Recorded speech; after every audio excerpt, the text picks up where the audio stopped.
la Argentina, es profesora titulada de Teoría Política Contemporánea y además es directora del Centro de Estudios Teoría Política y Social de la Facultad de Ciencias Políticas y Relaciones Internacionales de la Universidad Nacional de Rosario.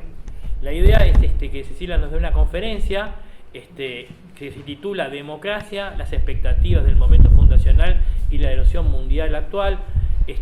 Va a tener más o menos unos 40 minutos, una cosa así, y después abrimos a preguntas, comentarios, y un diálogo. Está como picada la tarde, o sea que me parece que esto va a sumar mucho más. Muchísimas gracias, Cecilia, por estar acá. Bueno, muchísimas gracias a ustedes, a Aldo Marchesi, hoy me enteré que se llama Marchesi y no Marchesi, y a Diego Sempol, y al Seminario de Investigación por esta invitación a conmemorar los 40 años de la democracia en Uruguay. ¿Querés cerrar un poco para que no nos volemos? Gracias. Se me van a volar los papeles, y yo soy una productora de papeles, una productora serial. Y por supuesto a todas las instituciones organizadoras de la UDELAR, no las voy a mencionar porque son muchísimas, pero muchísimas gracias, y a todas, todos y todas ustedes por estar presentes en una jornada que es larga. Ya dijo Diego cuál era el título de la conversación: expectativas del momento fundacional y erosión mundial actual. Tres precauciones de método, a los Foucault en sus cursos, no porque yo sea Foucaultiana ni porque me pueda parecer a Foucault, pero la primera es que lo que yo voy a exponer aquí es un producto ya de muchos años, fue mi tesis doctoral, que yo la hice en Flaxo, México, y la defendí en el año 2000. Por lo tanto, no puedo reproducir aquello que escribí hace tanto tiempo.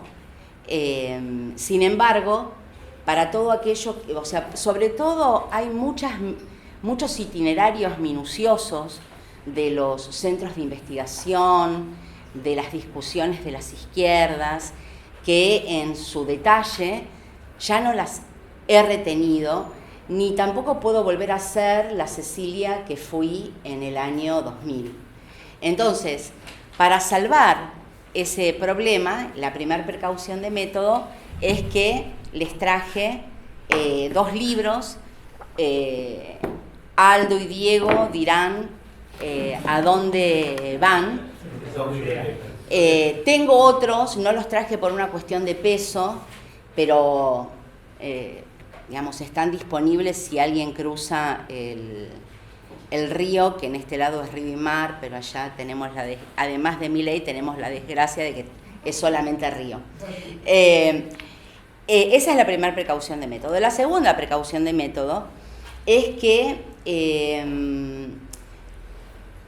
yo soy una teórica de la política, hago teoría política, aunque no trabajo autores, no hago trabajo conceptual e intelectual, historias conceptuales e intelectuales. Entonces, esta reconstrucción, con el tiempo, con el tiempo que llevo trabajándola, la he descargado bastante de la historia y es mucho más teórica política ahora que en el pasado.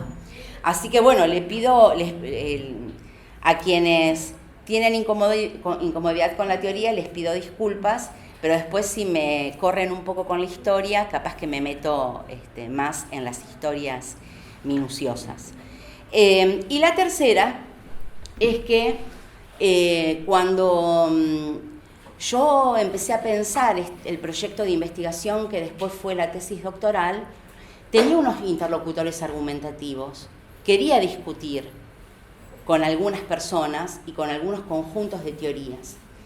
Quería discutir con Argentina, quería discutir con Portantiero, con De Ípola, quería discutir con O'Donnell, con José Aricó, quería discutir con el arribo dominante de eso que se llamó transiciones a la democracia y que en Argentina había adquirido una forma dominante para pensar la democracia.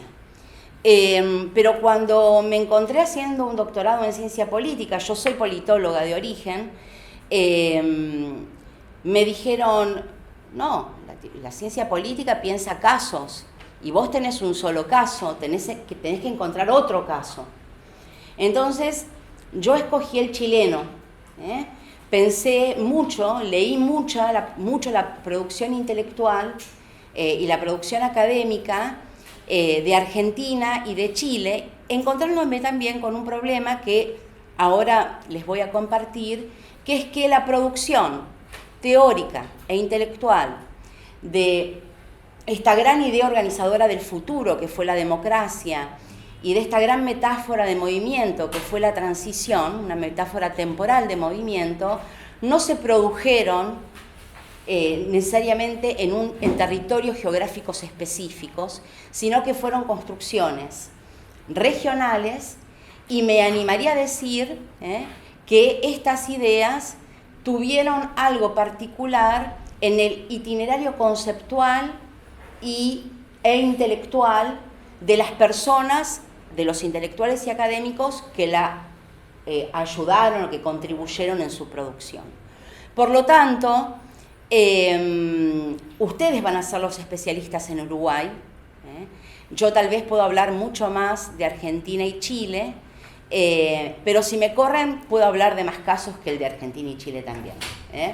Entonces, esas son las 3 precauciones de método, y yo hablo de horizontes de expectativas y no tanto de utopía, aunque la democracia como utopía es un hermoso proyecto que apareció también en los años previos del momento fundacional, horizontes de expectativas del momento fundacional, porque estoy pensando en cómo se imaginó, y en esa imaginación se anticipó también, o sea, cómo se imaginó en un presente y se anticipó el futuro en la producción teórica y conceptual de la democracia. Y quiero decir que cuando digo democracia, estoy diciendo al mismo tiempo democracia liberal y representativa. No estoy diciendo solamente democracia, estoy diciendo democracia liberal y representativa, y después voy a volver a esto.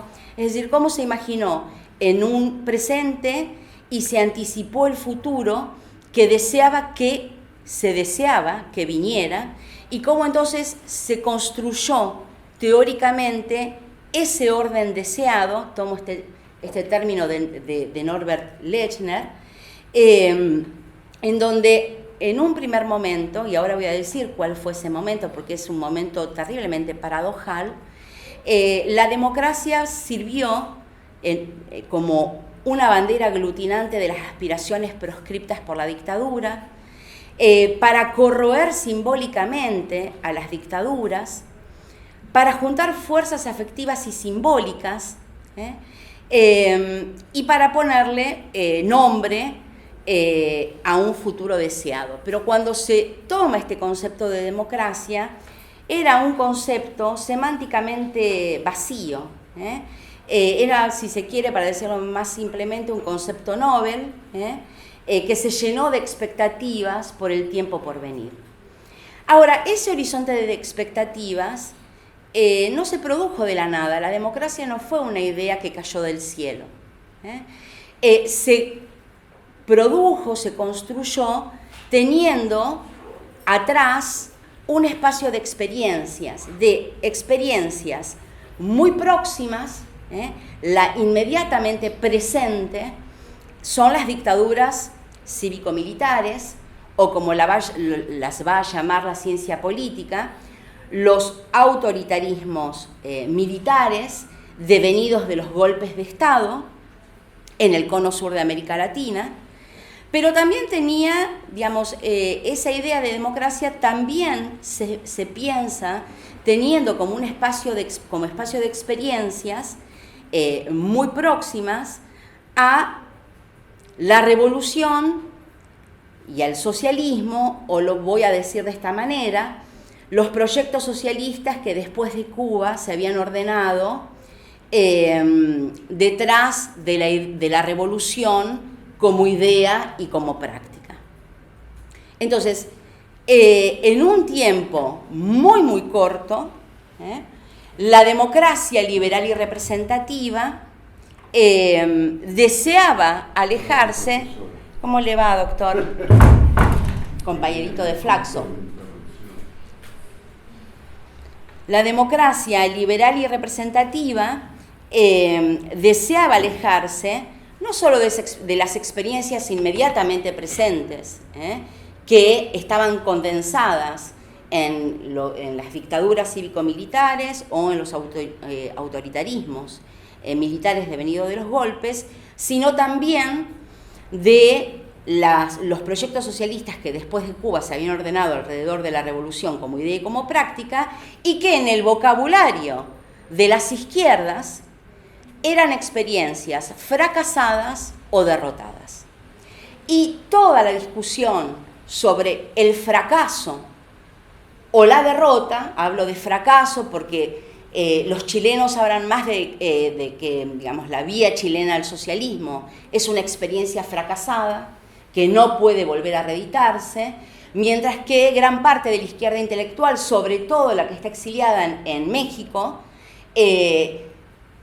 produce el tránsito de la revolución a la transición y del socialismo a la democracia en términos de la derrota de los proyectos socialistas y la pregunta por la derrota sobre, de alguna manera, no solo la acción revolucionaria de las organizaciones especiales, diría Perón, o de el militarismo y la lucha armada, o la lucha armada interpretada en términos de militarismo, sino también de la supuesta movilización que esas organizaciones y el afincamiento que tenían en el pueblo. Entonces, fracaso y derrota.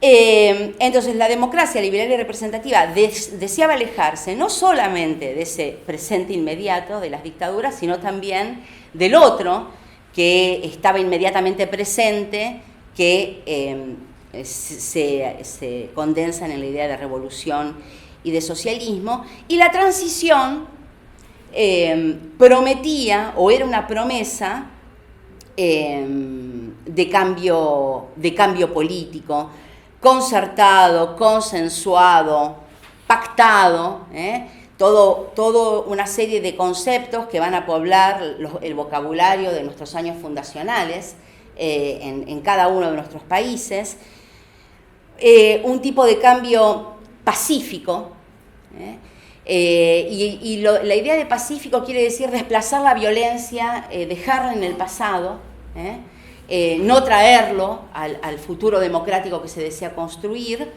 en la convicción de que el poder no puede nacer de la boca de un fusil, es decir, que el poder no puede nacer de la lucha armada, pero también en la convicción de que el poder no puede nacer del terrorismo de Estado. Con esto no intento hacer ninguna comparación simétrica entre una cosa y la otra, ni meterme en la discusión de una teoría de los dos demonios, solamente estoy tratando de organizar cómo la violencia opera de muy diferentes formas con la convicción de qué es lo que debe dejarse atrás y en el tiempo.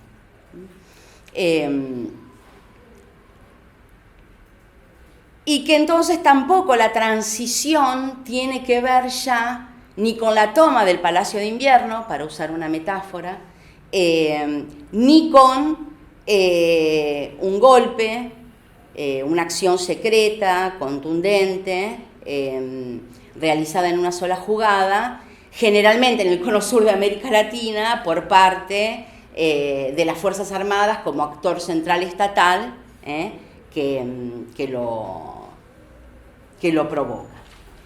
O que, digamos, si en Argentina, desde los años 30, esto era recurrente.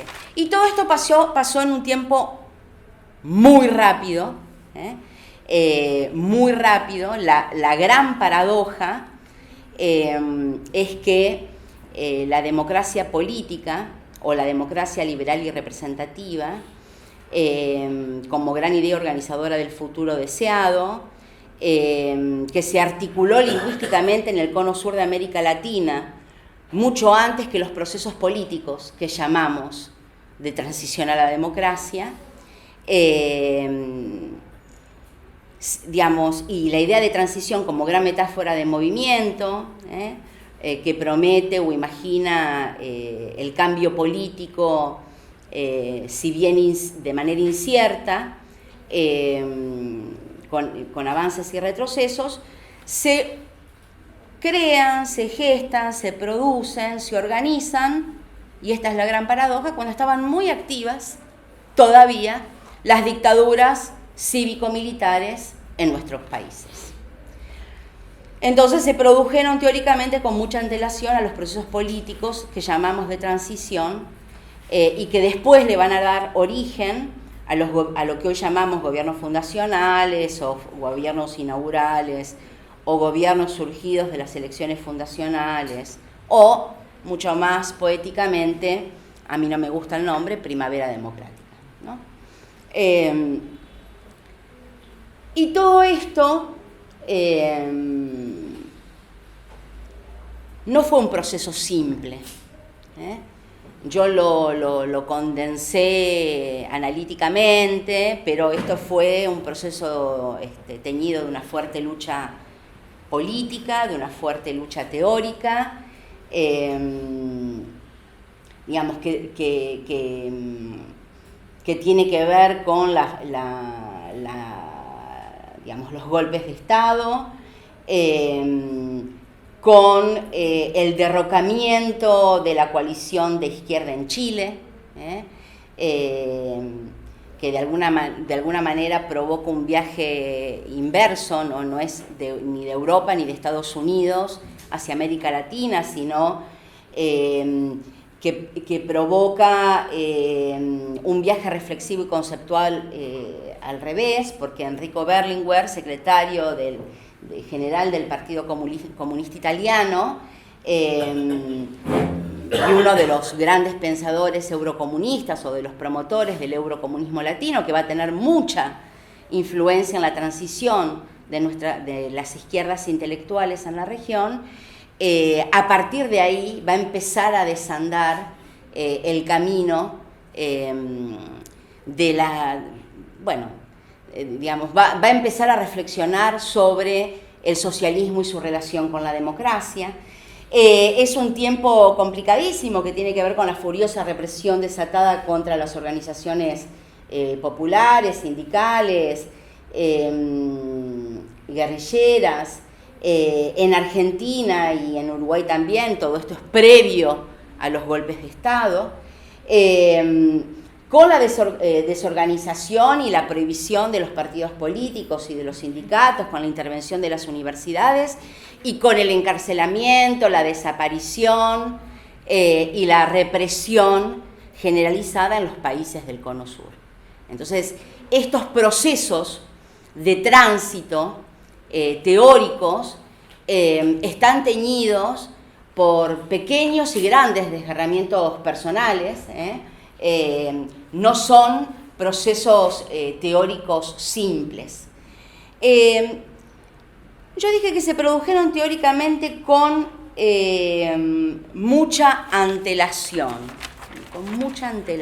Bueno, algunos se atreven a decir, yo misma en algún momento cuando lo he dicho rápido lo he dicho de esta manera, que una fecha posible para situar esa, digamos, por lo menos formalmente, la producción de la democracia liberal y representativa y de la transición a la democracia como grandes ideas organizadoras de la política que se quiere construir, tuvieron vida en un congreso, en una conferencia que hizo Claxo en Costa Rica en el año 1978. Esa conferencia la conocemos todos y todas. Se llamó Las condiciones sociales de la democracia. Sin embargo, yo me animaría a decir que el proceso es previo, no es en 1978, es aún más acá más cerca de la instalación de las dictaduras militares.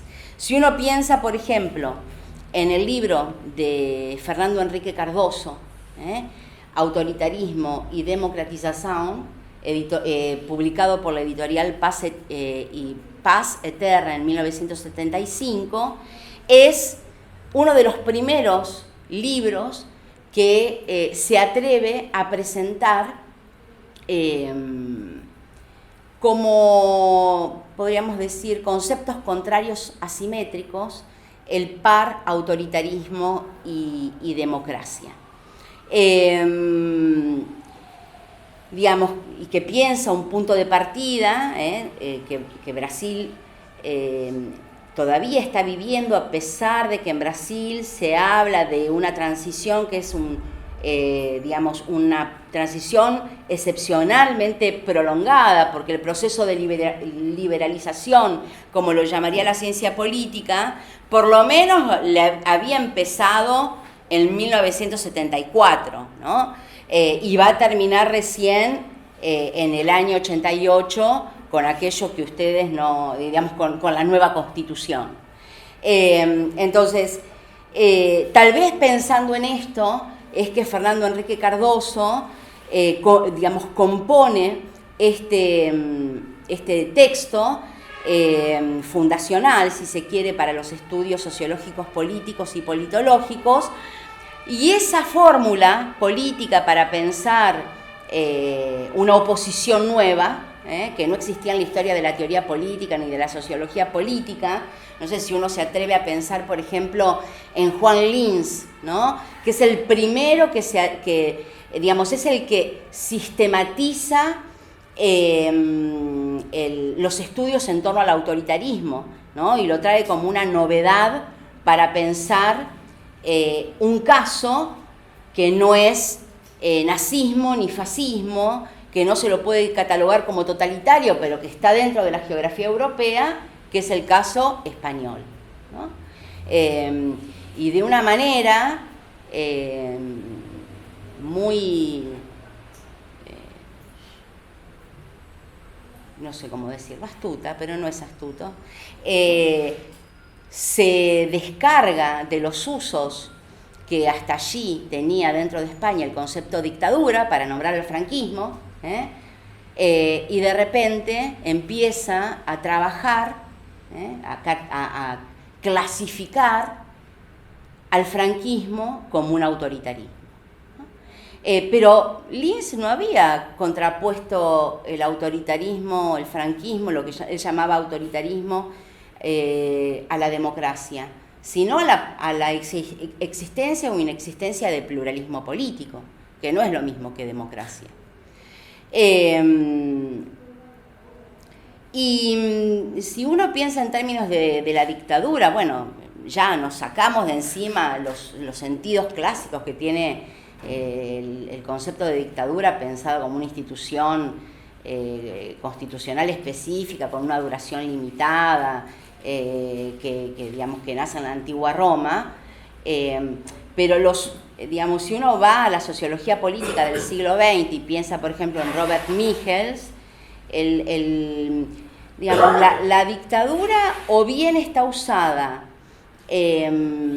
como una tendencia siempre presente en las democracias cuando no son liberales y representativas, es decir, las democracias sin liberalismo y representación y con construcción de identidad con respecto a un líder, pueden convertirse en autocracias, pueden terminar concentrando el ejercicio del poder político en una persona, que él también llama bonapartismo, cesarismo, ¿no? Entonces, o dictadores son aquellos personajes que pueblan la geografía europea de sistemas de dominación que son totalitarios. Pero, digamos, el opuesto de democracia, autoritarismo, esto es una elaboración nueva. Y enseguida, después de que lo usa Fernando Enrique Cardoso, comienzan a usarlo Manuel Antonio Garretón y Marcelo Cavarozzi, ¿no? El clásico libro de Cavarozzi, reeditado un montón de veces, salido primero en el 83, pero con múltiples reediciones y con una historia atrás, porque todo esto que después nosotros lo vemos en formato libro, que uno sale en el 75, uno sale en el 83, está todo discutido en los grupos de discusión de Claxo, discutido en la Flaxo Chile y existen como documentos de trabajo, en la Flaxo México, es decir, que las discusiones y los pequeños trabajos publicados están publicados y las discusiones están hechas con antelación a que aparezcan la publicación de las obras. Entonces ahí tenemos un primer uso de un concepto contrario asimétrico, cuyo punto de partida es claramente el autoritarismo y cuyo punto de llegada deseado, un objeto deseable por sí mismo, diría O'Donnell, es la democracia. Después tenemos en 1977 la elaboración de un proyecto de investigación que se va a producir en el Woodrow Wilson International Center for Scholars, que se va a llamar Los periodos de transición posteriores a los gobiernos autoritarios, perspectivas para la democracia en América Latina y Europa Meridional, que es el gran proyecto de investigación que surgido en el año 77, después vamos a conocer en 1986 publicado como Transitions from Authoritarian Rule, y en 1989 los 4 tomos de transiciones desde los gobiernos autoritarios, que es la gran producción teórica, la condensación de una larga trayectoria de discusiones y de investigación que van a publicar Guillermo O'Donnell, Lawrence Whitehead y Philip Schmitter. Y el proyecto original es de 1977. En 1977 empiezan las discusiones que Guillermo O'Donnell tiene una anécdota, de todas las anécdotas que tiene O'Donnell, que además reescribió casi todas sus obras, las fue reescribiendo con anécdotas personales, pero lo que Guillermo O'Donnell me contaba era que en 1977 él se tomaba el avión que lo conducía de Buenos Aires, lo pasaba a buscar a Fernando Henrique de Cardoso por Brasil, entonces en la Varig, y entonces pensando, tenían que elaborar un proyecto de investigación porque necesitaban seguir trabajando y tener dinero, porque en Argentina y en Brasil había regímenes militares, las universidades estaban, digamos, o bien habían sido intervenidas o ellos no tenían financiamientos para continuar sus labores de investigación, entonces le iban a pedir plata a Washington, y entonces ahí tanto viajan, estaban tanto en tránsito que se le ocurre el término transición, casi como si Charly García nos estuviera cantando Pasajera en Tránsito, que es una gran historia, pero que no se la creo, o sea, la tomo, pero no se la creo, y si se la creo, digamos, está muy bien, pero, digamos, ahí ese proyecto de investigación, que también nos va a dar el nombre a los procesos políticos, sienta una primer metáfora, una gran metáfora de movimiento para pensar el cambio político del autoritarismo a la democracia, ¿no? Que va a ser la transición, que es un término precioso que se descarga de las connotaciones que hasta allí tenía en la sociología y que, digamos, va a ser, digamos, si bien uno de los tomos, para mí el fundamental de los 4 de transiciones desde un gobierno autoritario, tiene un libro que es teórico y metodológico, y ahí, digamos, se narra la terrible incertidumbre de los procesos de transición y cómo en esos momentos necesitamos una metodología de ciencia no normal. Al mismo tiempo que se reconocía esto y que la transición podía tener avances y retrocesos y que no era un camino lineal, estaba teleológicamente puesto el nombre, digamos, el punto de partida del autoritarismo en el discurso de la ciencia política o las dictaduras militares, En el discurso de las izquierdas, de la izquierda intelectual y de los movimientos sociales que iban encabezando luchas contra las dictaduras militares, y digamos, democracia era el punto de partida. O sea que si bien se reconocía la incertidumbre y no se sabía bien cuál iba a ser el punto de llegada, el nombre estaba puesto de antemano. Y en 1978, entonces, se produce esta gran conferencia en Costa Rica, las condiciones sociales de la democracia. Quiero retener el nombre de esta conferencia. Bueno, Claxo cumple un papel fundamental a nivel regional, ¿no? Si en el primer caso, en la producción del texto de Fernando Enrique Cardoso, de Cavarozzi y de Garretón, estamos pensando todavía en una producción configurativa de la oposición a autoritarismo y democracia, ¿no? Porque uno está pensando en Argentina, el otro en Chile y el otro en Brasil. Y en el proyecto de investigación de transiciones desde los gobiernos autoritarios, que también es un nombre que después les cuento, también tiene una historia, O'Donnell también la cuenta, porque authoritarian rule no son gobiernos autoritarios, son gobiernos autoritarios esos que tenemos en América Latina, en el Cono Sur. Son dominaciones, decía O'Donnell después, mucho tiempo después. Pero tuve un problema con el editor, me dijo. Y no puso el título que eran dominaciones autoritarias, no eran... Pero lo cierto es que si uno lo piensa, en esto no quiero volverme antiimperialista, pero lo quiero decir así: si uno piensa en las posibilidades que tiene el idioma inglés para decir golpe de Estado, no tiene golpe de Estado. Es un término francés.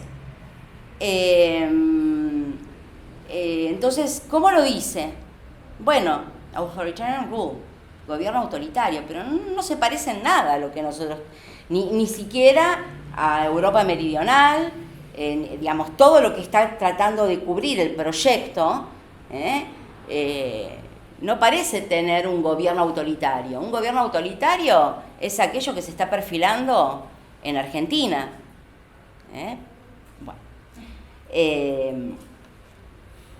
Bueno, 1978, Claxo, Costa Rica, las condiciones sociales de la democracia, Francisco de Lich. Claxo es una institución regional, hoy se piensa como institución internacional. En ese momento era una institución de carácter consultivo de la UNESCO, hoy es una institución asociada que se crea en 1967, y la Secretaría Ejecutiva está a cargo de Francisco de Lich, que es un sociólogo argentino que cumple un papel fundamental Claxo va a cumplir un papel fundamental como paraguas institucional, va a tratar de acoger a los científicos que quedan desperdigados por toda la región, les va a buscar bolsas de trabajo o becas para poder terminar sus posgrados cuando son expulsados de sus países de origen. Él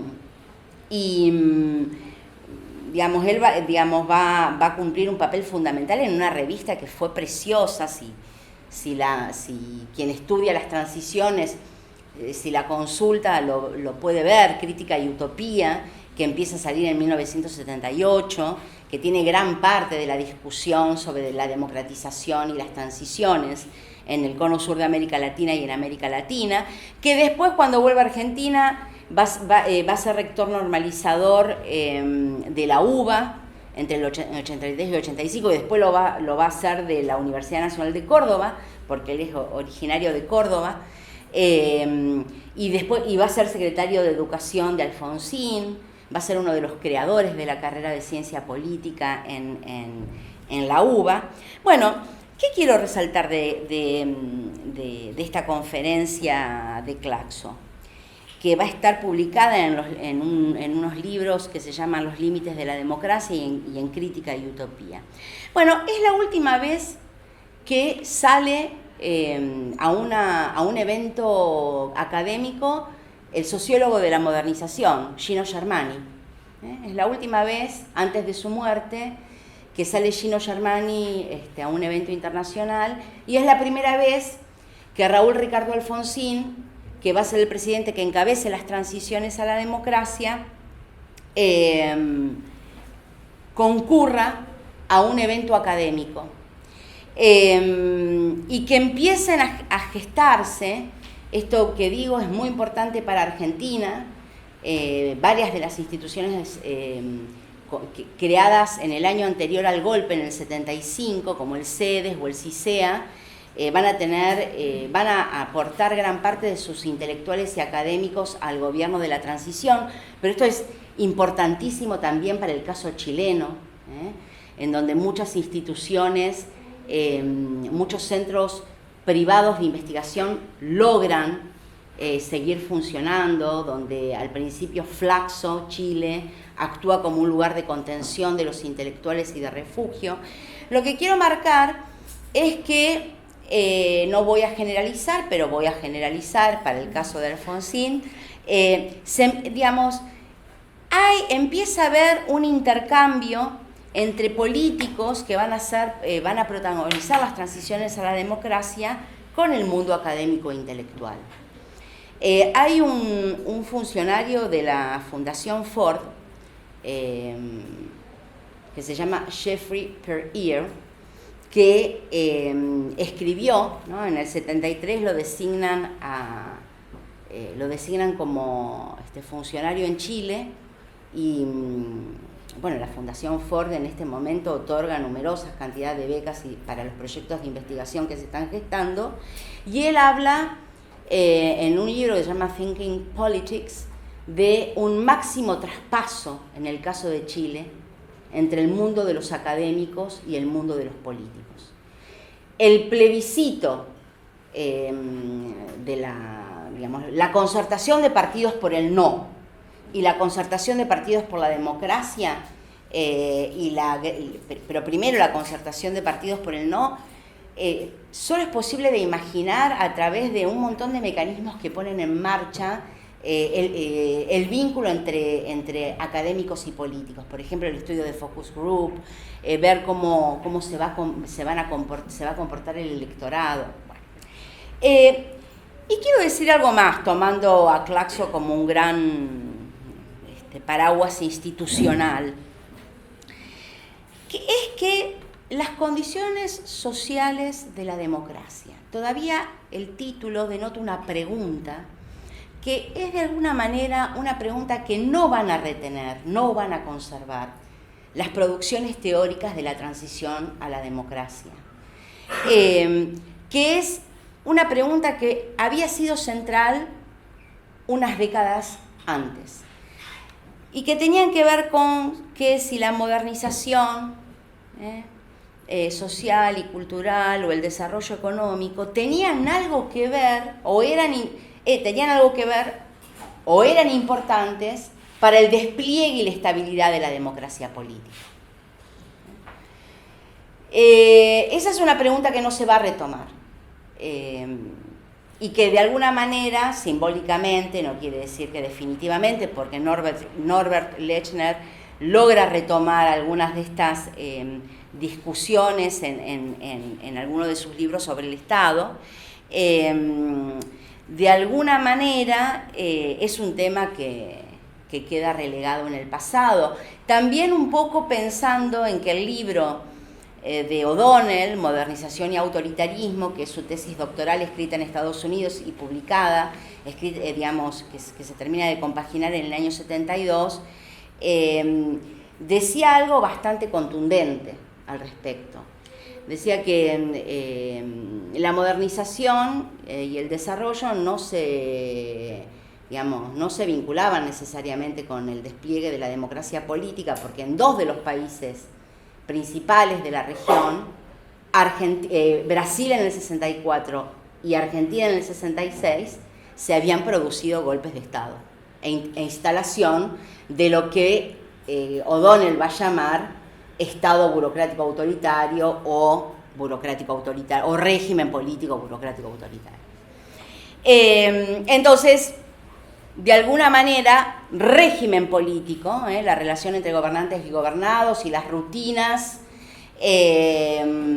que son necesarias para el acceso y el ejercicio del poder político, son aquellos que se va a poner en primer plano en el momento de pensar en la construcción de la democracia liberal y representativa y en los procesos de transición, sin tener que pensar antes en si hay que modernizar y desarrollar para hacer el tránsito.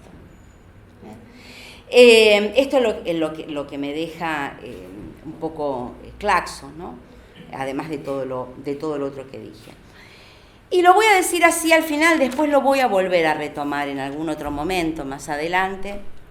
En 1985-86, Norbert Lechner condensa en una metáfora de la revolución a la democracia gran parte de los debates que la izquierda intelectual, de proveniencias partidarias y organizativas muy disímiles, había ido construyendo.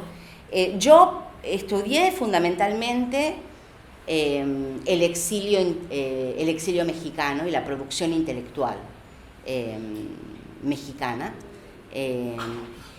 con la convicción de que ni en Venezuela, ni en Perú, ni en Italia, ni en España, ni en Francia, que eran otros países del exilio, habían ocurrido estos procesos de tránsito teórico.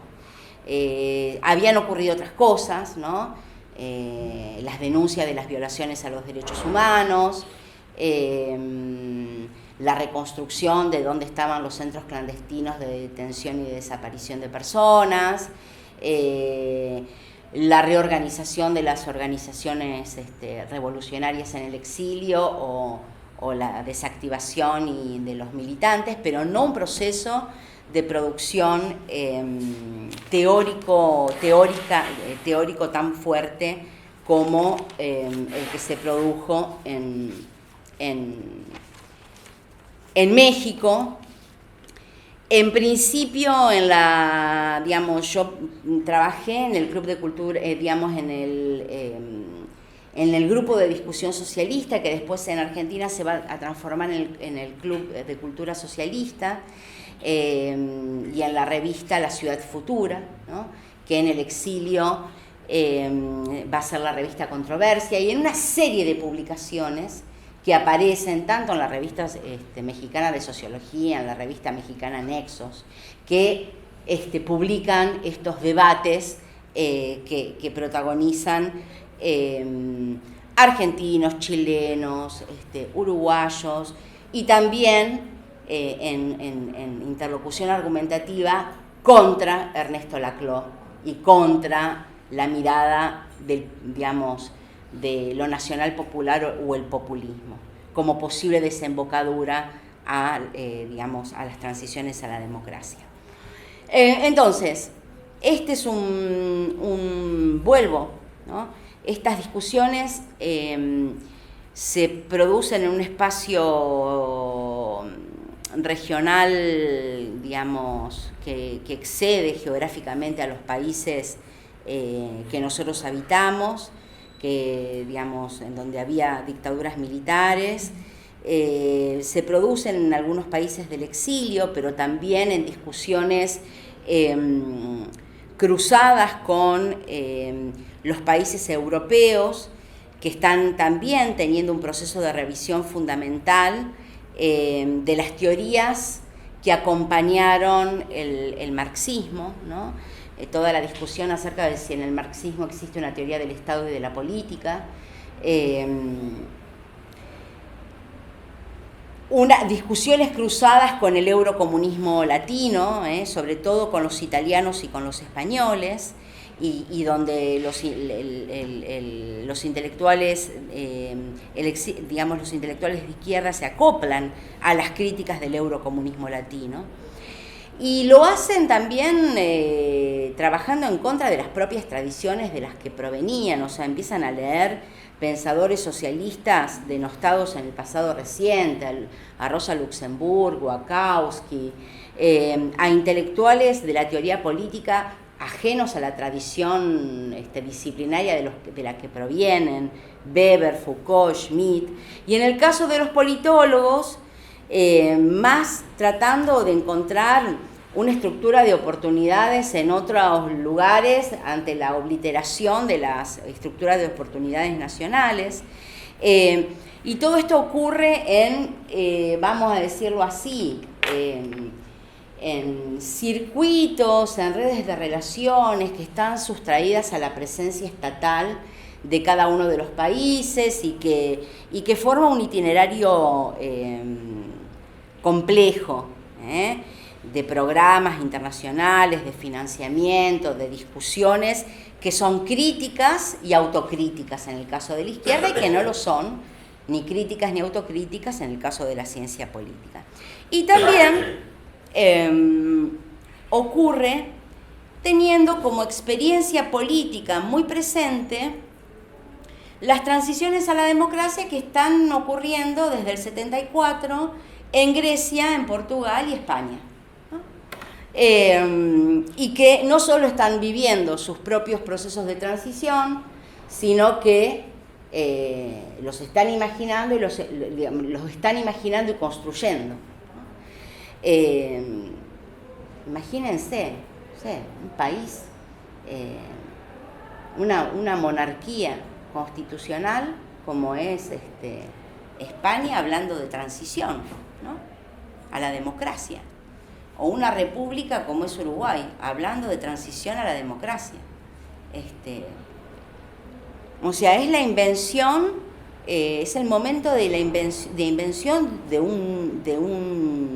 una gramática nueva para hablar de un tiempo político por venir, con el cual también evaluar el pasado. Es un momento de invención del futuro que se anticipa con un nombre,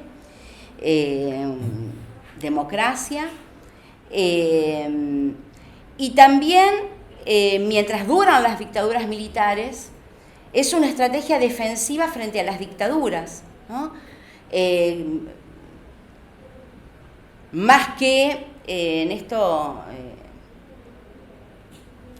le robo algo a Vania Markarian, porque la estuve leyendo hace un tiempo antes de venir, pero es mucho más una estrategia defensiva frente a las dictaduras, una forma de juntar, como decía Norbert Lechner, fuerzas afectivas y simbólicas para intentar corroerlas, que un proyecto emancipador, ¿no? Pero sí lo va a hacer para alguna de las izquierdas que después voy a recuperar en un ratitito. Fíjense, 75, 77, 78, 78 en Costa Rica, ya tenemos... 73 había sido el golpe en Chile y en Uruguay, 76 en Argentina, 64 en Brasil en esa transición terriblemente, excepcionalmente prolongada, 83 el momento fundacional en Argentina, 85 en Uruguay, feliz cumpleaños, 90 en Chile, 88 Brasil, o sea que el momento de producción de estas ideas ocurre inmediatamente instaladas las dictaduras militares, en un proceso teórico muy vertiginoso que llama la atención.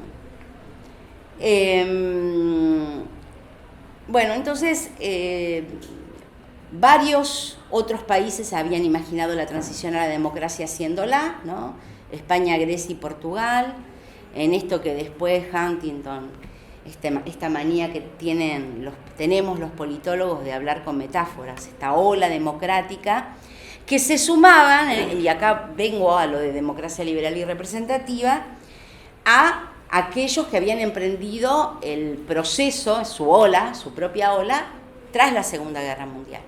Y acá está el origen, entonces, de esta tradición, que es la de la democracia liberal y representativa. Porque esa gran idea ordenadora de la política por venir o por construir tenía que ver con un núcleo fundamental que eran las libertades civiles, y los derechos políticos, con un núcleo de derechos que no existían hasta 1945, que eran los derechos humanos, ¿no? Que son del 48. Y que en nuestros países no solo va a tener que ver con políticas específicas, sino con la instalación del Estado constitucional de derecho. Ese el gran tema del cono sur de América Latina. Además existía el orden internacional liberal, ¿no? Un conjunto de instituciones a la salida de la Segunda Guerra Mundial. Y existía todavía el estado de bienestar como compromiso del capitalismo de no soltarle la mano a la democracia y de acompañarla. Que son tres cosas que hoy están totalmente en crisis, ¿no? La democracia liberal y representativa, el orden mundial liberal y el Estado liberal, el Estado de bienestar y el compromiso del capitalismo por acompañar a la democracia. Adelantándome a lo que cómo voy a cerrar. Entonces esto era un encuentro contingente. No me caso con Mouffe, pero con Chantal Mouffe, pero me parece que lo que ella dice de este encuentro contingente es importante, es decir, no había necesidad histórica en este encuentro de la democracia liberal y representativa en el orden mundial liberal y con el compromiso del estado de bienestar. Y ese encuentro contingente se produce porque también en Europa rápidamente había servido como proyecto político para salir de los totalitarismos o para salir del nazismo, del fascismo, del autoritarismo y de las dictaduras. Ola a la que después se va a sumar el cono sur de América Latina.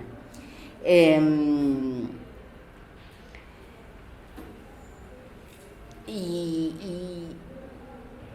había otro sentido que no quiero dejar de mencionar. O sea, no solamente la democracia era un piso, digamos, era un arma defensiva que permitía separar la vida de la muerte, o corroer, juntar fuerzas para corroer a las dictaduras. Si había algo en lo que convergían diferentes académicos intelectuales provenientes de las izquierdas o del mundo mucho más pretendidamente neutral de la ciencia política, era que la democracia implicaba un piso mínimo institucional, un piso común, del que no, digamos, las democracias no se podían apartar. Elecciones libres y limpias a intervalos regulares de tiempo, que en los países que se pudo se celebraron. Hubo países donde todavía había presos políticos, donde los exiliados estaban fuera y no pudieron regresaron después. Pero las elecciones tenían que ver con la racionalización de los comportamientos políticos. Uno podría decir también, con la idea de que las elecciones iban a servir para poner en marcha la participación política y recambiar líderes políticos a intervalos regulares de tiempo. Las instituciones clave de la representación política, el Parlamento y los partidos políticos y las rutinas institucionales capaces de canalizar conflictos, o sea, la representación como gran motor de la construcción de las instituciones y no la producción de identidad propia de los populismos, que en Argentina, acá sí, en Argentina todo lo que tenía que ver con el peronismo formaba parte del pasado autoritario que se quería dejar atrás. Y esta era una gran discusión que mantenían con Ernesto Laclau. Y por eso yo hago énfasis en la representación y no en la producción de identidad. Y bueno, una organización del espacio público y político consensuada, que fuera, digamos, diferente a un espacio público gobernado por relaciones violentas, digamos, y que fue vivenciado esto de salir al espacio público y juntarse con otros, como, digamos, en la manera de experimentar la libertad entre el momento en que se empieza a resquebrajar las dictaduras militares y los primeros años de la transición, fue una experiencia muy potente, ¿no?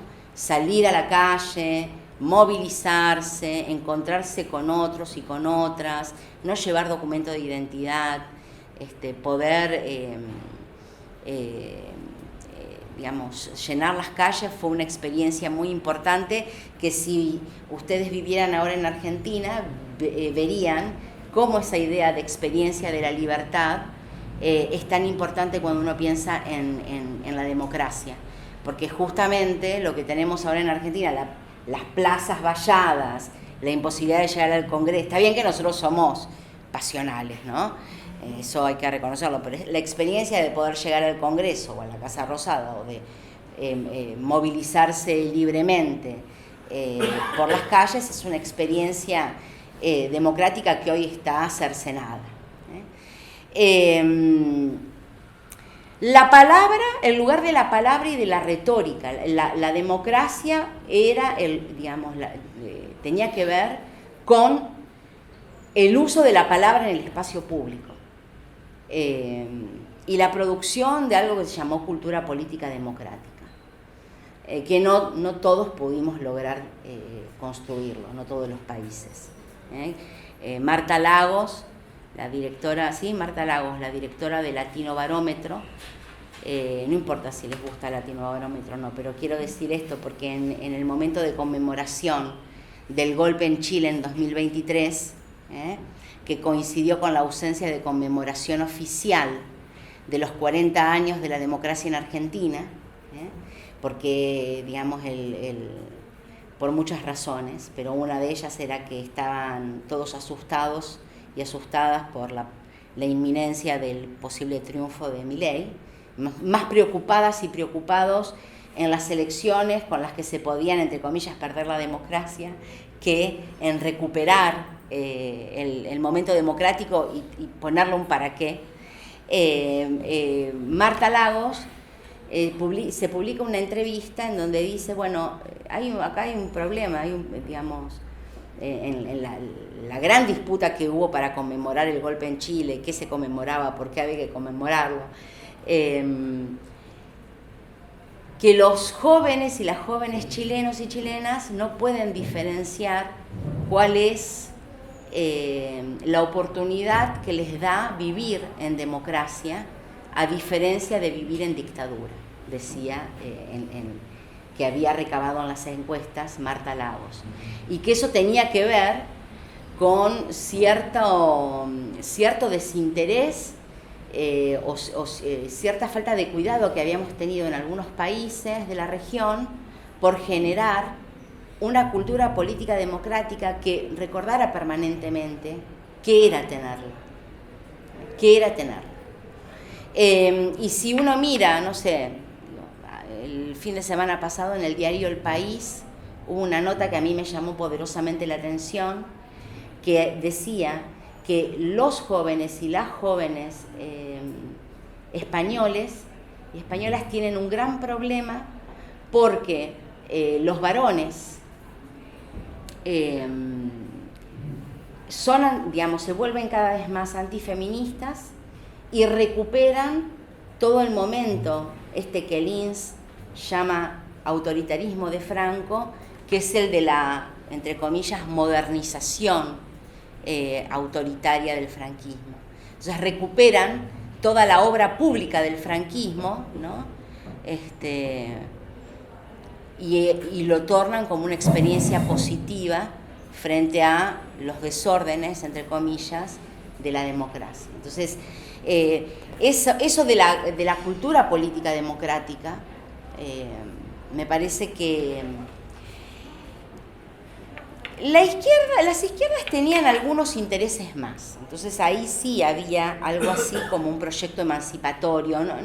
No voy a decir emancipatorio porque esa no era la palabra, no era el concepto, pero sí la izquierda había pasado por un proceso crítico y autocrítico con respecto al pasado militante, había renovado a través de Gramsci, pero no solo a través de Antonio Gramsci, la tradición marxista, y había pensado si el socialismo podía servir para profundizar la democracia y qué era en este nuevo momento pensar el socialismo y pensar la democracia. Pero por lo menos una izquierda, no toda, ¿no? Había quienes seguían oponiendo democracia social y liberalismo político, democracia formal y sustantiva, o seguían denunciando a la democracia liberal y representativa como una máscara de dominación burguesa y a los politólogos como unos chanchos burgueses, ¿no? Que se animaban a hablar de democracia liberal y representativa cuando hacía 3 o 4 años estaban todos haciendo la revolución.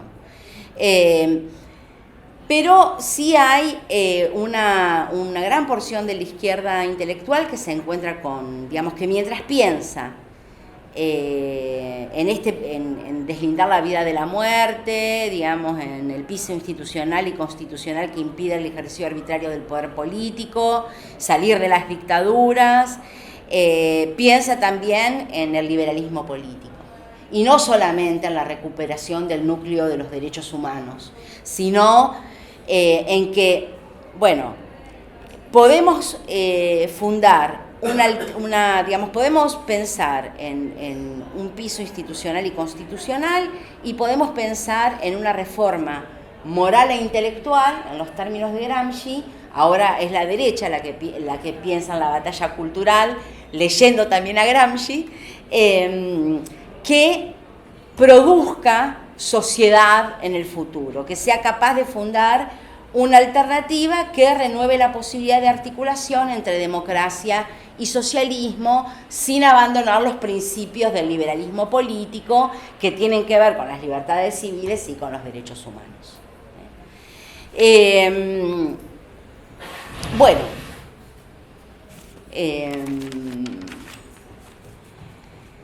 cierro. Bueno, no, digamos, acá mi gran paradoja, porque, digamos, yo cierro por el lado de la erosión democrática, de la recesión, del deterioro, de la desdemocratización, de la corrosión, de la muerte lenta, ¿no?, que se diferencia del golpe de Estado, de las múltiples metáforas que tenemos, o de los conceptos mórbidos, o de los adjetivos calificativos que tenemos para hablar del deterioro, del retroceso que es mundial, ¿no?, occidental, y que parece ser una ola inversa. Y esto no lo digo yo, no traje índices porque no trabajo con filminas ni los copié, pero, digamos, lo dice en Freedom House, lo dice la Universidad de Gotemburgo, que tiene su propia forma de medirlo. Claro, Uruguay, esta es la paradoja. Uruguay compone, según, por ejemplo, el índice democrático del 2024, recogido por el grupo británico The Economist, ustedes integran el número 15 sobre 167 países en una situación de democracia plena. Obviamente ustedes me dirán todos los problemas que tienen, las herencias, pero según los índices, ustedes no están erosionados, ni deteriorados, ni desdemocratizados, ni corroídos, como estamos otros países de la región. La democracia, y digamos, ahora me lo pregunto así, la democracia digamos, no solamente fue un momento histórico excepcional, sino que también es un momento teórico excepcional. Porque si uno piensa cuáles fueron los momentos positivos, los momentos en que la democracia fue una experiencia positiva, vamos, de la antigua polis ateniense a la segunda mitad del siglo XX. O sea, son dos experiencias muy cortas temporalmente. O sea, de los 40 a los 90, ¿no? El 45 con el fin de la Segunda Guerra Mundial, el 74, el 83, el 89 con los países de Europa del Este, que también se llamaron transiciones a la democracia, pero habría que ver si... Entonces, sus perspectivas futuras son nebulosas y podría, digamos, esta excepción que gobernó estos años podría volverse en otra cosa. Entonces, ¿cuál es el futuro de la democracia? Es una pregunta, obviamente no tengo la respuesta, pero voy viendo, ¿no? O si, me animaría a decir, si hay una perspectiva, si hay perspectiva de futuro, ¿no? Si las expectativas, que es el momento, digamos, si se quiere, el tiempo de la construcción de los proyectos políticos, la expectativa futura, en un tiempo marcado por el presente y la solución, ¿qué hacemos con la democracia, que siempre implica una idea abierta? Nunca tiene una conclusión.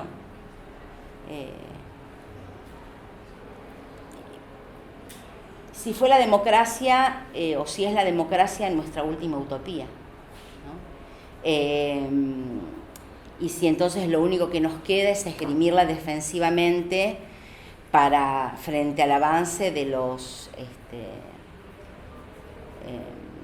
autócratas, como dice la ciencia política. Acá quiero decir algo, o sea, si ahí el autoritarismo había sido pensado solo como régimen político, sin el problema del Estado, y si lo sacamos del concepto de dictadura sin el nombre propio, tal como intentó hacer Linz para reconceptualizar España, lo que está haciendo la ciencia política ahora es hablar en términos de autócratas, ¿no? El mundo se habla a partir de los nombres propios. Trump, Xi Jinping, Milei, Bukele, todos son nombres propios.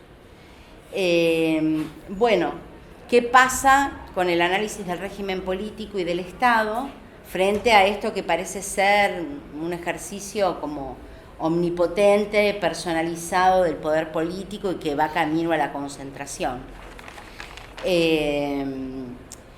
Y bueno, la democracia está en crisis, pero también está el futuro, ¿no? El futuro, la idea de futuro está en crisis, que es precisamente aquello que permitió delinear la democracia y la transición. Creo yo que todavía no podemos medir todo aquello que la pandemia dejó con respecto al futuro.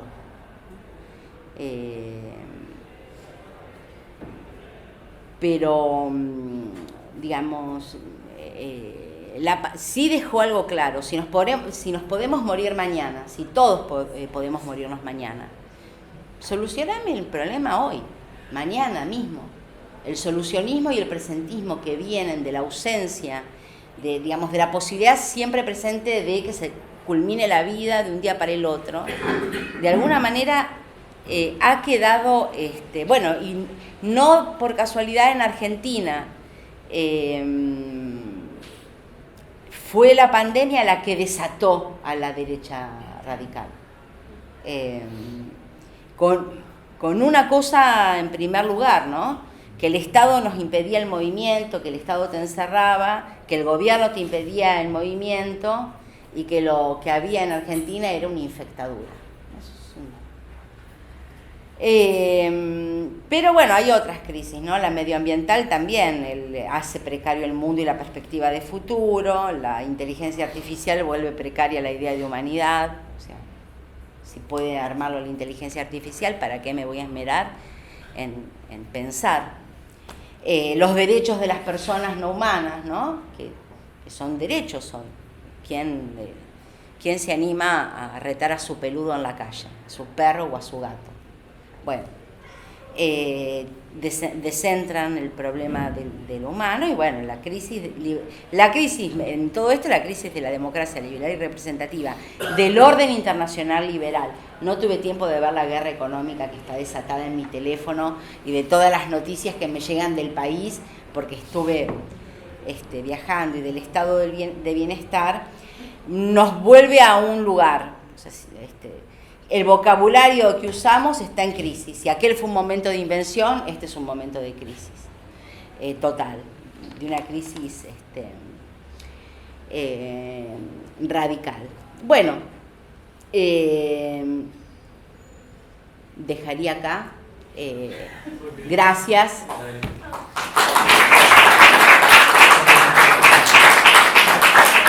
Feliz cumpleaños, ustedes son el 15, el número 15. Les felicito.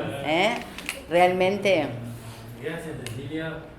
Abrimos la posibilidad de comentarios, preguntas, por este mensaje tan esperanzador. Pero ustedes todo lo consultan, tienen consulta. Ojalá nosotros pudiéramos tener mecanismos de participación. Frente amplio. Queremos todo. Basta, no empieces a... Nos venimos.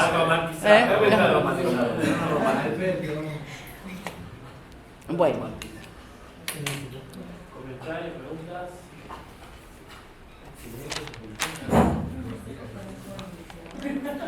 ¿Nadie? Bueno. Nos vamos a comer. No, yo ya conozco tu trabajo, a mí me resultó de muchísima utilidad hace muchos años, y para mí fue como... me ayudó a entender el proceso intelectual el proceso intelectual de construcción de esa nueva democracia.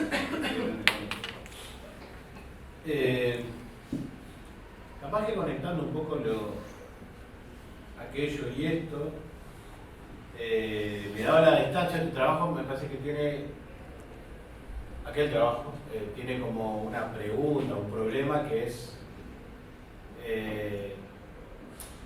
digamos, es una historia desde arriba, digamos, por decirlo de alguna forma. Sí. No tengo ningún problema con la historia de arriba, pero lo que veo es una historia desde arriba en el sentido de, es una construcción que se da por parte de las élites intelectuales y que efectivamente tiene un carácter performante. Después tiene mucho peso, pero también ahí hay espacios de negociación o de reformulación con los abajo, no sé. Con los actores cuando el proceso se funda. Exactamente. Por ejemplo, me parece que de alguna forma todos los debates sobre las ideas de derechos humanos que se dieron a nivel, y cómo esas ideas después se fueron reformulando en otras ideas sobre los derechos, de alguna forma son el resultado de esa interacción desde arriba, sí, con procesos que se dan a nivel social. Entonces, eso, ¿qué límites tuvieron esos procesos desde arriba? Sería una pregunta. Si tuvieron límites, si vos ves que tuvieron límites, que de alguna forma estaba todo pensado. Y lo segundo, pensando en el tiempo contemporáneo, que tal vez no estamos teniendo la capacidad de ver, de alguna forma en todos estos procesos también hay redes intelectuales, actores que van contribuyendo a erosionar estos regímenes democráticos liberales, y que no creo que sean solo, porque hay, digamos, estos temas son recurrentes de todos lados que empezamos a hablar de esto, ¿no? Entonces está la extrema derecha, las redes, Vox, sí, etc. Pero ¿qué otras cosas también en en términos más de élites tecnocráticas que de alguna forma inciden en la transformación del orden social, contribuyen a ir pensando, a ir armando un nuevo orden social, o un nuevo orden social político. Porque yo siento que afirma el mundo de las derechas. Sí, sí. No que lo contesta. Sí, sí. Porque yo siento que es como todos hablábamos, estudia la derecha, pero claramente esas derechas de alguna forma emergen con transformaciones que se van dando a nivel social que de alguna forma las derechas de alguna forma también pueden ser pensadas como síntomas. Sí, sí, claro. Y bueno, entonces, ¿qué son esos, en estos últimos 30, 40 años, cuáles son los actores que han contribuido a esta nueva forma de pensar la democracia? Es una pregunta media abierta, tal vez para eso. Dale. Vamos con Marisa.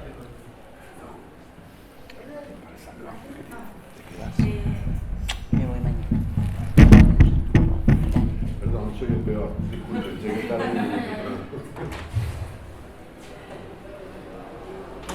Yo tenía 3 preguntas, voy a tratar de ser concretas. Muchas gracias por la conferencia, para mí fue también muy estimulante para pensar el periodo. La primera tiene que ver con esto que decías de la transición como proceso de cambio político consensuado, pacífico, ¿no? Que deja la violencia detrás. Entonces me preguntaba sobre justamente cómo la teoría política conceptualiza esa paradoja que se da después de cómo se mantiene igual cierto régimen de violencia, porque es a partir de los años 80, 90, que se instalan ciertos también procesos estatales, de, por ejemplo, en términos de cárcel, criminalización, también la presencia de la policía, la represión de ciertas... O sea, esa paradoja de la violencia en la democracia liberal, en medio de ese pacto, digamos, de dejar la violencia atrás como práctica de gobierno cívico-militar. Esa era la primera pregunta, cómo utilizar esa paradoja, digamos, que creo que también toca un poco el presente, o a lo que pasó en los 2000, etc. La segunda es más concreta, tal vez, tiene que ver con la cronología de la transición. Porque, como vos decías, como está pensada de antes, hay un punto de comienzo. ¿Cuándo termina? Y ahí siempre hay una cuestión, como una tensión entre la teoría política, ¿no? Por ejemplo, por Tantiero mismo, ¿no? Que la transición termina cuando un gobierno electo democráticamente le pasa el mando al otro gobierno democráticamente, no sé, el 89 como fecha, pero justamente ese proceso de transición, por ejemplo, para la sociología cultural o la historia cultural, puede continuar. Entonces, bueno, cómo teorizar el final de ese proceso de cambio de movimiento. Y la tercera, y termino, esto es más una opinión, quería saber qué pensabas de esta noción de gobiernos iliberales, que ahora está tan de moda, por ejemplo, por lo pronto en la teoría política europea, para describir algunas manifestaciones y también para mirar a América Latina, la idea de liberalismo. Gracias, Marisa. Mi pregunta es muy concreta y es casi sobre tu primera frase. Cuando tuviste que buscar los casos. La pregunta es, la excepcionalidad de la vía hacia el socialismo en Chile, ¿determinó la transición de Chile? ¿La hizo de una especificidad particular?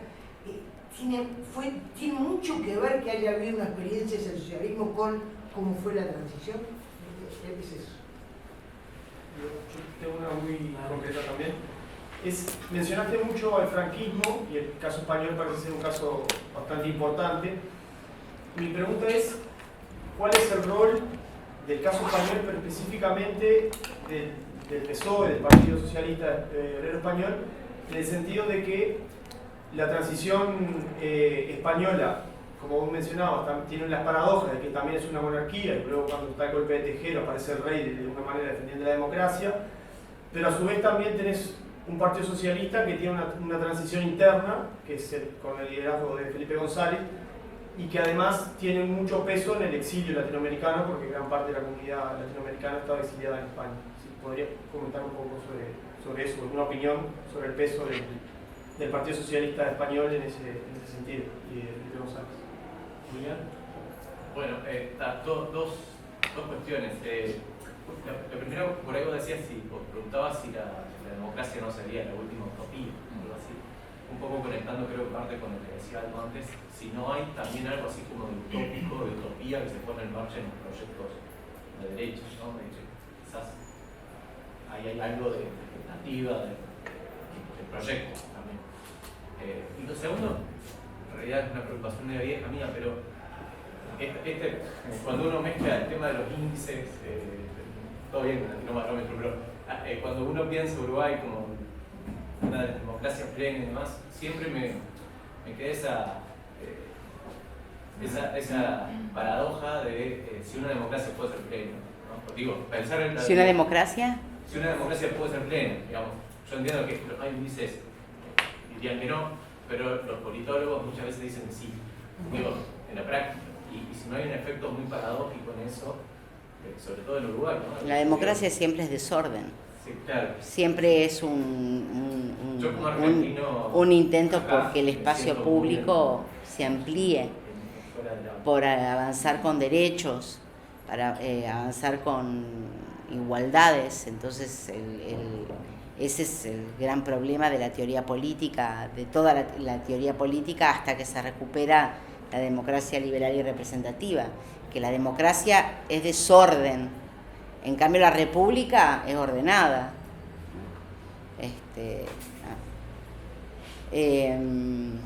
¿Vos sos argentino? Bien, y cordobés. Nos conocemos. Pero perdón, no, esto lo digo, es muy local, es una reivindicación muy del desorden argentino en Uruguay, pero en Uruguay realmente se cree el discurso de la plenitud democrática, y eso es un peligro. El discurso de la plenitud. De la plenitud. Digo, sobre todo en el discurso de lo digo que ahí se tuvo que, pero si no hay un peligro en el discurso, así como está el peligro del caso chileno que vos traías, ¿no? De los jóvenes que no ven la diferencia entre democracia y lo otro, si no hay algo así como un peligro de creerse plenamente democrático. Yo una rutina más, la crisis, o sea, me parece muy interesante esto que vos decís, ¿no? Cómo la idea democrática no ha sido tan extendida en el tiempo. Uno tiene la fantasía de que siempre fue así, y en realidad fue en Grecia, pasaron 20 siglos, del 40 hasta acá, y ahí empezó a erosionarse. Y me parece que es verdad, es como cuando me gustan las historias, es qué fuerte que es la fragilidad que tiene esto, ¿no? Yo me preguntaba hasta qué punto, más allá de los múltiples factores de la fragilidad de esta erosión, sino también tiene que ver con la incapacidad de las izquierdas de pensar en alternativas desde los 80 para acá en adelante. Vos decías, las izquierdas tenían una cosa emancipatoria en un momento que después se diluyó post-89, por lo que fue la caída, y a partir de eso empezó una deriva que ha sido, ¿cómo ves ese factor como parte de los elementos que pueden hacernos entender y comprender la crisis en la que estamos, ¿no? Ya está, ¿no? No voy a ser ni siquiera ordenada, voy a ir viendo, ver.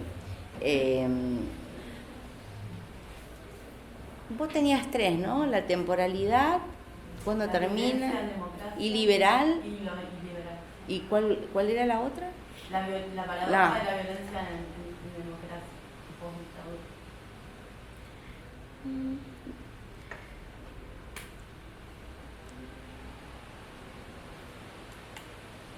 Trabajé con dos dirigidas, una ya es doctora y se ha independizado de mí, que ella trabajó el caso del juarismo en Santiago del Estero, que a nivel subnacional, ¿no?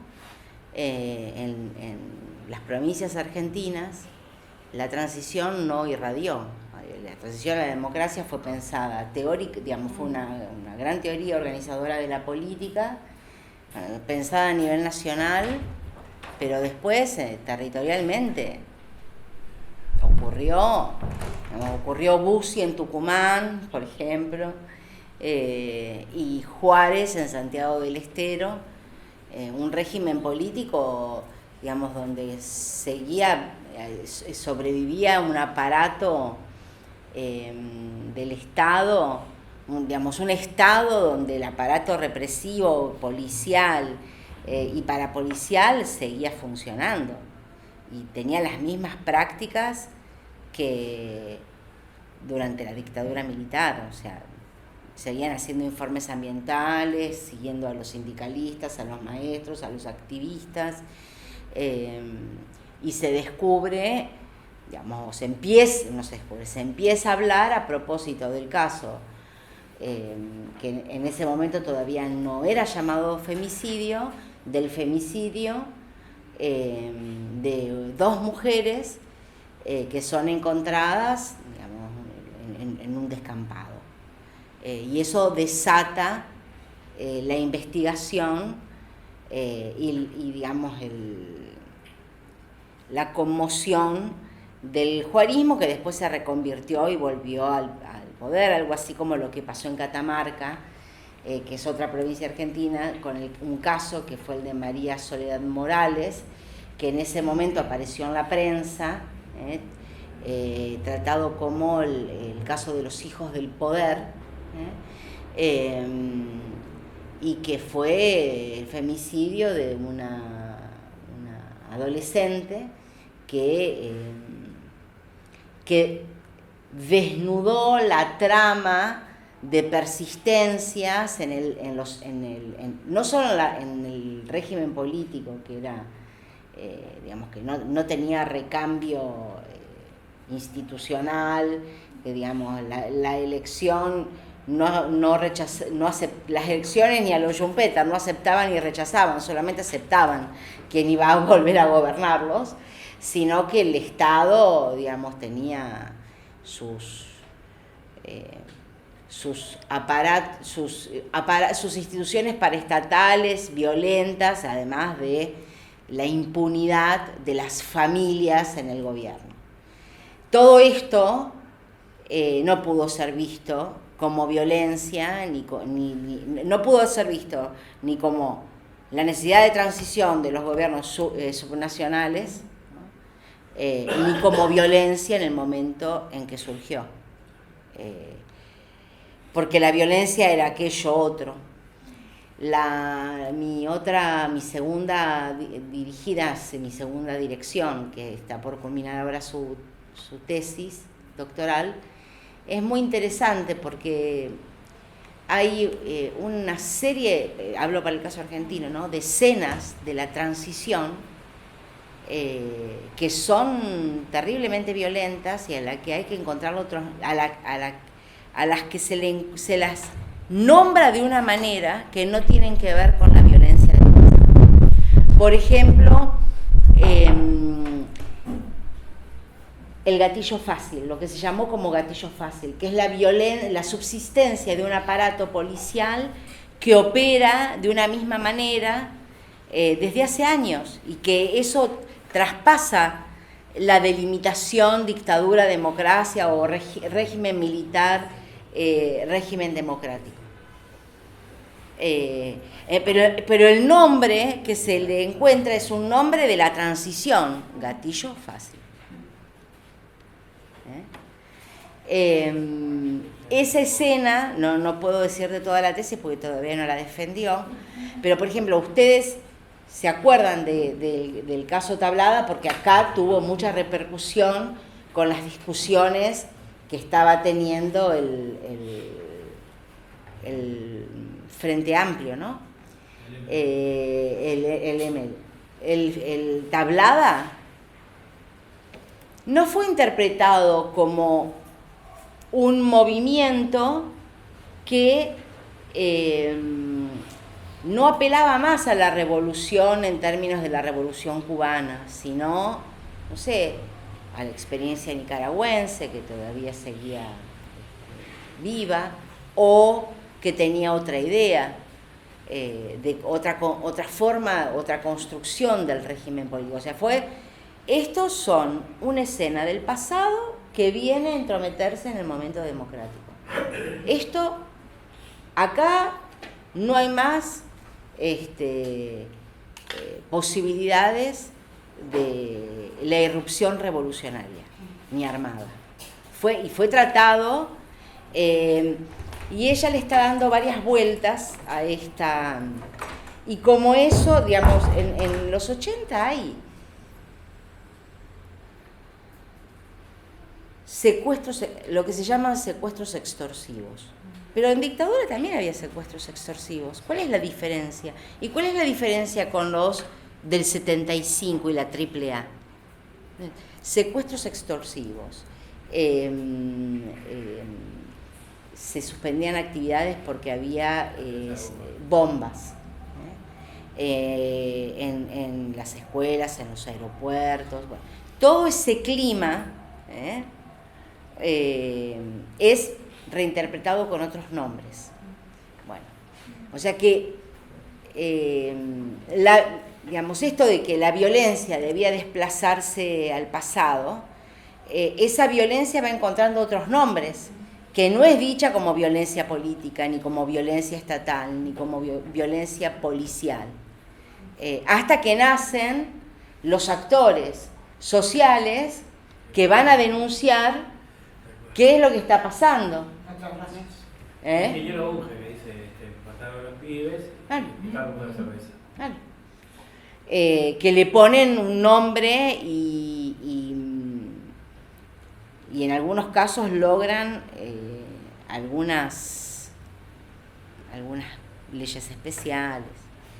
Y además Argentina no es la primera vez que no es la primera vez que tenemos una derecha. O sea, no sé por qué estamos todos tan sorprendidos. Porque estaba la UCD, que después se asimiló al menemismo.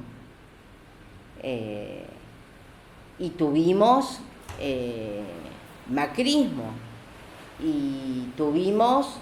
¿y el menemismo qué es? ¿Cómo interpretarlo? ¿Querés decirle modernización conservadora? Decirle como quieras, pero ¿por qué no decirle derecha? ¿Querés decirle neopopulismo? Decirle neopopulismo, pero ¿por qué no? Entonces, no me parece que sea una experiencia nueva, ni la violencia ni la derecha, pero bueno, la verdad es que viene con furia esta vez. Se organiza, gana elecciones y Vox le dice al PP derechita cobarde. Lo insulta de esa manera. Bueno, es que muchas de las cosas, la idea de que del curro de los derechos humanos empezó con Macri, no empezó con Milei. Milei lo llevó a un extremo, pero hay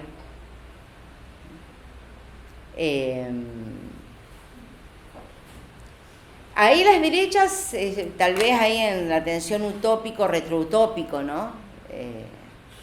Si hay retroutopías. A mí me parece que en el caso de Milei, digamos, esto fue un pequeño intercambio que tuve con uno de los académicos que viene a Argentina, que no vive en Argentina y que nos cuenta cómo estamos. Él dice que Milei es retroutópico. Retroutópico. Yo no creo, yo creo que en el caso de Milei, disculpen que vuelva al caso que... Retroutópico sería que su utopía es... Claro, que tiene una utopía que afinca en el pasado, ¿no? A mí me parece que Milei justamente desprecia profundamente la democracia. Él dice concretamente que todos los problemas de la Argentina empezaron en el 18, con el gobierno de Irigoyen, o sea, con el primer gobierno democrático de la Argentina moderna. Tiene una utopía clara, además, ¿no? Para Milei. O sea, tiene una idea de sociedad utópica para mí, a la que quiere llegar. Sí, No sé si es la que me gusta, pero bueno. me parece que su idea de sociedad es un contrato entre individuos privados, no hay un cemento de la sociedad, no hay una pregunta por qué nos vincula a todos, si digamos, me parece que los años democráticos del momento fundacional tuvo, gustase o no gustase, una pregunta fundacional, ¿cómo nos vamos a vincular de ahora en más? A ver, ¿cómo nos vamos a vincular? Bueno, democráticamente. La democracia va a ser esto que hoy inauguramos y que ojalá nos guíe en el futuro. Y de alguna manera estaba siempre presente el momento fundacional para pensar las políticas de memoria y verdad y justicia frente a los juicios, para pensar el Estado en su reconversión neoliberal durante el menemismo, digamos, estaba siempre, los años fundacionales siempre estuvieron presentes y organizando. Me parece que Milei desprecia profundamente la democracia. Si vamos a Victoria Villarruel es bastante peor, porque digamos, ella desprecia todo lo que es del 83 a esta parte. O sea, desprecia los núcleos de sentido con los que se construyó la democracia, por supuesto, la de los derechos humanos. Es más, lo que prueba algo, ella es legalista porque es abogada, pero que hay un legalismo que puede no acompañarse por un pensamiento democrático, que puede haber un legalismo autoritario, profundamente autoritario. Me parece que eso, además de conservadora, y además hacen apología de la dictadura, eso no cabe ninguna duda. Entonces, si pensás en eso, pensás en que odian a la democracia y quieren cortar con la motosierra el Estado, que el Estado en nuestras sociedades, salvo en Chile, y por eso tuvieron un 2019 tan agitado, ¿no? Es un gran organizador de nuestras sociedades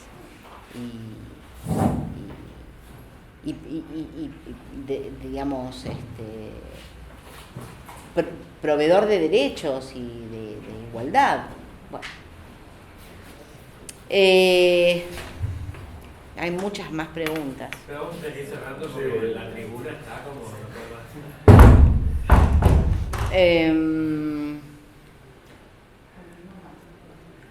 Yo creo que para decir el momento actual hay muchos debates en la ciencia política y no solamente tiene que ver con una controversia argumentativa, una controversia que es teórico-política, por dónde pones el énfasis.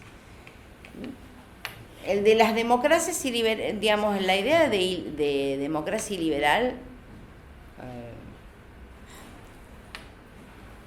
me gusta, porque es verdad que si uno empieza a prestar atención, el advenimiento de las derechas radicales, pero también otros regímenes de América Latina siguen promoviendo las elecciones. Pero lo que están totalmente... después hay que ver si es a intervalos regulares del tiempo, si son libres, si hay libertad organizativa plena, si el ganador, si el perdedor reconoce los resultados del ganador o hay después una disputa. Pero las elecciones se celebran. Pero después hay un gran problema con las libertades civiles y con los derechos humanos.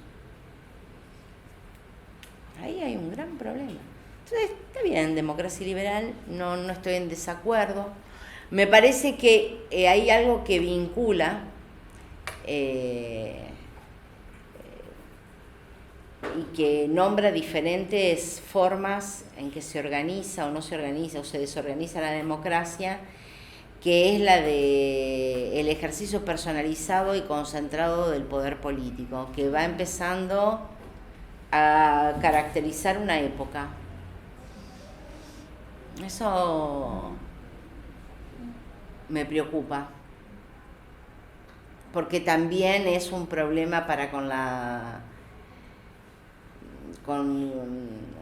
son poderes que se resisten a los límites institucionales.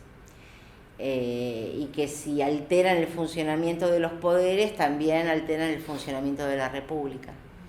Y me parece que eso ocurre en más de un país, y que es como un emergente. Ustedes tienen una vida... A mí siempre me llama... Alguna vez no sé quién lo estudió. ¿Quién estudió? ¿Dónde hay un trabajo que pueda leer fuerte sobre las mateadas en el Parque Rodó? Mateadas. ¿Mateadas o pateadas? Mateadas. No, porque ahí me parece que hay una discusión pública de la idea de derrota en la izquierda y de conversación que en Argentina y en Chile no pudo hacerse, por ejemplo. Que me parece que es interesante, digamos, donde la izquierda, o una parte de la izquierda, pueda reunirse a discutir, bueno, qué hacer de ahora en más. Qué hacer con el pasado y qué hacer con el futuro. Algo que en Argentina llegó recién como discusión pública con Néstor Kirchner, antes no. En realidad existió antes. Fue frustrado. Porque la experiencia previa a la tablada tiene mucho que ver con eso. Sí. De hecho, toma muchos elementos de lo que estaba pasando. Sí, eso lo leí en Hacer la Revolución, en tu último capítulo. Es más, se lo pasé a mi dirigida y le dije, escúchame, lee el último capítulo de algo. Pero que se toma mucho de lo del MSP, toma mucho de este tipo de cosas. Sí, sí. Pero vamos a terminar porque... Bueno, muchas gracias. Gracias a ustedes. Bueno, ¿y los libros? Van a las bibliotecas de sociales y de humanidades. Bárbaro, 1 y 1.